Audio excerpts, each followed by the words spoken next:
నమస్తే sir. AMC channel వారు మీకు ధన్యవాదాలు.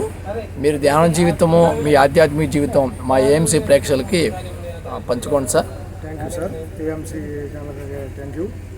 ముందుగా బ్రహ్మరస్పేట మహాపత్రిజీకి వేల కృతజ్ఞతలు తెలియపరుచుకుంటున్నాను. నా పేరు సనగా వెంకటపతిరాజు సార్.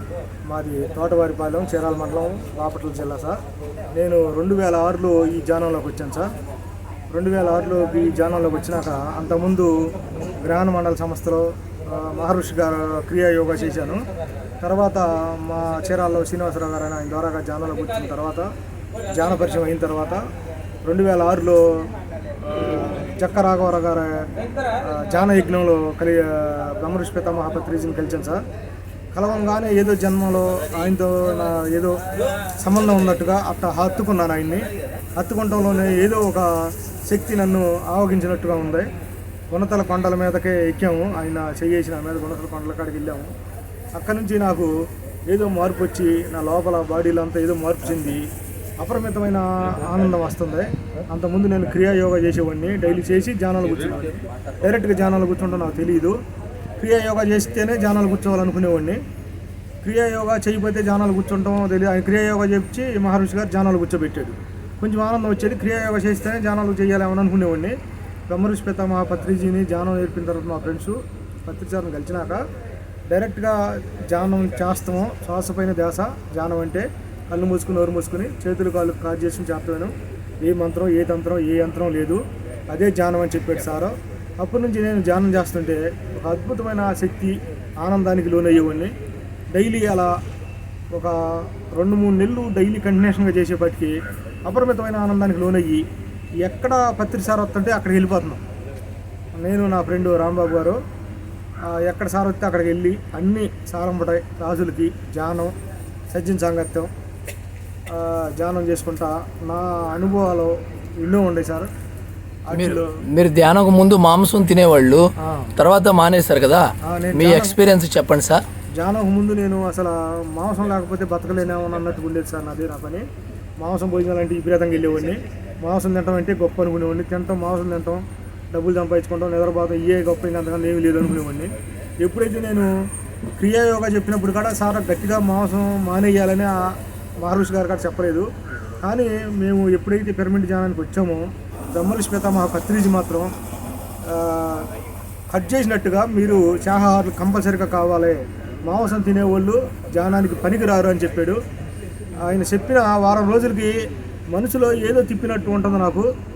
కానీ ఆయన చెప్పిన ఒక 2-3 వారాలకే కంప్లీట్గా మానేసి నాకు ఇష్టమైన స్వామి వెంకటేశ్వర స్వామి మీద ప్రమాణం చేసి ఇక నేను మాంసం ముట్టడం, ముడితే నా శరీరాన్ని వదిలిపెట్టినట్లు లెక్కనుకుని వదిలిపెట్టేశాను సార్. ఆ రోజు నుంచి ఈ రోజు వరకే ఇక మాంసాన్ని సృజించేసేసాను. నేను మా భార్య ఇద్దరం తినము. నేను మా మిసెస్ ఇద్దరం తినము. మా పిల్లలు మాత్రం కొంచెం ఆలక్కడ చెబుతూ ఉంటాను ధ్యానం చేయమని, శాహారం తినమని. నేను శాహారం అయిన తర్వాత ధ్యానంలోకి వచ్చినాక ఎంతో మార్పులు, ఎన్నో అనుభూతులు సార్ నాకు. అలాంటిది ఒక అనుభూతులు మా ఫ్రెండు తోటవారిపల్లిలో మంచి పిరమిడ్ కట్టాడు. ఆ పిరమిడ్లో నేను ధ్యానం చేస్తూ ఉండగా ఒక అనుభూతం. సార్ వచ్చి స్వచ్ఛ శరీరంతో నా స్వచ్ఛ శరీరాన్ని పైలోకాలకు తీసుకెళ్ళారు సార్. పైలోకాలకు తీసుకెళ్తే అక్కడక్కడ ఎన్నో ఇల్లు, ఎందరో మనుషులు ఉన్నారు. వాళ్ళక్కడ ధ్యానం అవసరం ఇక్కడ ధ్యానం ప్రసారం చేయాలి మనం అని కూటు వాయిస్తా వాళ్ళ ఇంటికి వెళ్ళి వాళ్ళని కూర్చోబెట్టి వాళ్ళక్కడ ధ్యానం నేర్పాడు. నన్ను కూడా ఆయన వెంబటే తిప్పతం చూపించాడు. నేను పైలోకాల్లో అందరూ దేవతలు ఉంటారే, ధ్యానం అసలు లేదంటారు కదా సార్. అంటే పై లోకాల్లో కూడా ధ్యానం తెలియని వాళ్ళు ఎన్నో లోకాలు ఉండేరా, ఎన్నో అధమ లోకాలు ఉండయి, ఎన్నో లోకాలు ఉండయి. కానీ ధ్యానం చాలా లోకాలు అక్కడ అవసరము, భూమి మీదే కాదు.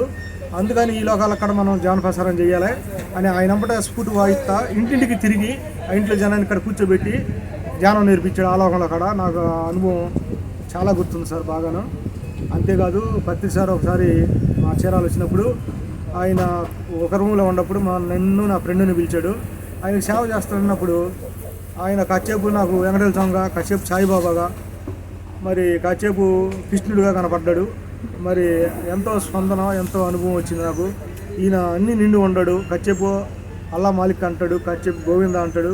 అన్నీ ఏ వ్యతిరేకము లేకుండా అన్ని మతాలనే సమ్మతంగా పాటించి అందరినీ గౌరవించి అన్ని జాతులు ఒక్కటే, అందరూ ఒక్కటే అని ఏకచక్రంగా తిరిగి ఏకంగా చెప్పిన ఒక పత్రిసారే నాకు చాలా చాలా ఎంతో గొప్పగా అనిపించారు సార్. పత్రిసార్ ఎందుకంటే నేను ఎన్నో ఆశ్రమాలకు వెళ్ళాను. వాళ్ళు ఎంత ఖచ్చితంగా నువ్వు శాకాహారమే తినాలి, మాంసం మానేసేయి, నువ్వు మాంసాలు తినకూడదు, మనం శాకాహారం తినాలి, ఏ జీవిని హింస పెట్టకూడదని చెప్పిన ఏకైక గురువు పత్రిసారకే. ఈ కలియుగంలో ఎంత గొప్ప గ్రేట్ గురువు పత్రిసారే సార్. మరి ఆయన గురించి ఎంత చెప్పారు చెప్పచ్చు. మీరు శాకాహార ర్యాలీలకి, శాకాహార ప్రచారం, సేవకి వెళ్తూ ఉంటారా? తప్పకుండా సార్. ఎక్కడ శాకాహార ర్యాలీలు ఉంటే అక్కడ వెళ్ళి నా వంతు ఎంత చేయాలో అంత చేసి శాకాహార ర్యాలీని ఎక్కువగా మేము ప్రోత్సహిస్తాము. మా చీరాల ఏరియాలో అయితే ప్రతి నెల శాకాహార ర్యాలీ పెడతాము. మరి శాకాహార ర్యాలీలో పాల్గొంటాము, అందరికీ పాంప్లెట్ పంచుతాము. మాంసాన్ని మేము వ్యతిరేకంగా ఖండిస్తాము. ఉళ్ళు కాడ మాంసాన్ని జంతువులు కొయ్యొద్దు, జీవహింస చేయొద్దు. పతంజలి మహర్షి ఒకటే చెప్పాడు, యథా భోజనం తదా మనసు. నువ్వు ఎలాంటి ఆహారాన్ని తీసుకుంటావో నీకు నీ మనసు అలా తయారయ్యిద్దని దాన్ని ఖచ్చితంగా నేను పాటిస్తాను. నా వరకే అందరికీ చెప్తాను. మేము మా ఫ్రెండ్ అలా పిరమిడ్ దగ్గర 42 రోజులు ధ్యాన యజ్ఞాలు, మళ్ళీ అట్లాగే పౌర్ణం ధ్యానాలు ఎంతమందికి శాకాహారం గురించి ప్రాముఖ్యత.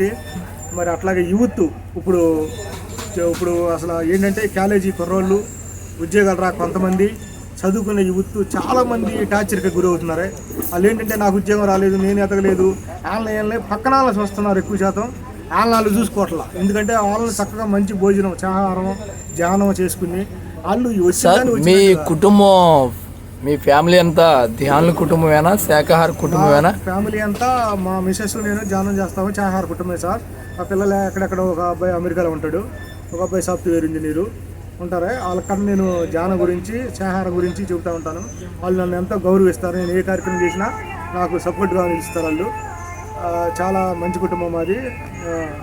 మీరు ఆ కడతాల్ ధ్యాన మహాచక్రాలకు కానీ, ఇక్కడ ప్రకృతి వ్యాలీ, మరి రాజుగారి వైజాగ్ ఇప్పుడు ప్రకృతి వ్యాలీలో ఉన్నారు, ఇక్కడ కానీ ఇక్కడ ప్రకృతి వ్యాలీ అనుభవాలు, కడతాల అనుభవాలు చెప్పండి సార్. ఎక్కడైనా సరే కడతాల మన మహేశ్వర మహాపిరమిడ్ కానీ, ప్రకృతి వ్యాలీ కానీ, జాతవనం కానీ, మన నందవరం కానీ, ఎక్కడైనా సరే మన పిరమిడ్ సంస్థలు ఎక్కడైనా సరే నెంబర్ 1 సార్. మన పిరమిడ్ జానులకి ఎలాంటి భేదం ఉండదు.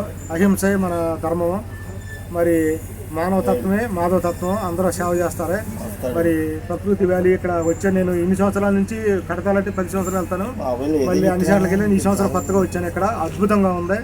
మరి ఇక్కడ అంతా చాలా చాలా అద్భుతంగా ఉంది. ఇక్కడ రాజుగారు ఇక్కడ చక్కగా 3 పూట్ల అరిటాకు భోజనం పెడుతున్నారు. మీ ఇప్పుడు వరకు ఎక్కడ తిని ఉండరు కదా ఈ ధ్యాన మహాయజ్ఞాల్లో, చక్రాల్లో. ఇక్కడ మీ అనుభవం చెప్పండి. ఇక్కడ రాజుగారు చేసే కార్యక్రమం చూస్తుంటే నాకు చాలా అద్భుతంగా ఉంది సార్. అసలు ఈ ప్రకృతి కానీ, ఈ వాతావరణం కానీ, ఆయన చేసే కార్యక్రమం కానీ ఎలకట్లేంది. ఎందుకంటే ప్రతి చెట్టు, ప్రతి మొక్క, ప్రకృతి కూడా మనకు స్వాగతం చెప్పినట్టుంది. ఇక్కడికి వచ్చి ఎవరైనా సరే ఒక 5 రోజులు, 6 రోజులు ధ్యానం చేసి ఉంటే అద్భుతమైన ఆనందం, ఆరోగ్యం, స్పందన, మానసికమైన ఆరోగ్యం, శారీరక ఆరోగ్యం, ఆత్మ ప్రగతి తప్పకుండా పొందుతారు సార్. ప్రతి ఒక్కళ్ళ కాడ ఇక్కడికి వచ్చి ధ్యానం చేసుకోవాలి, ఈ ప్రకృతిలో గడపాలి, ప్రకృతిలో జీవించాలి, మరి ట్రెక్కింగ్లు చేయాలి. పత్రిసారి కాడ చెప్పింది అదేను.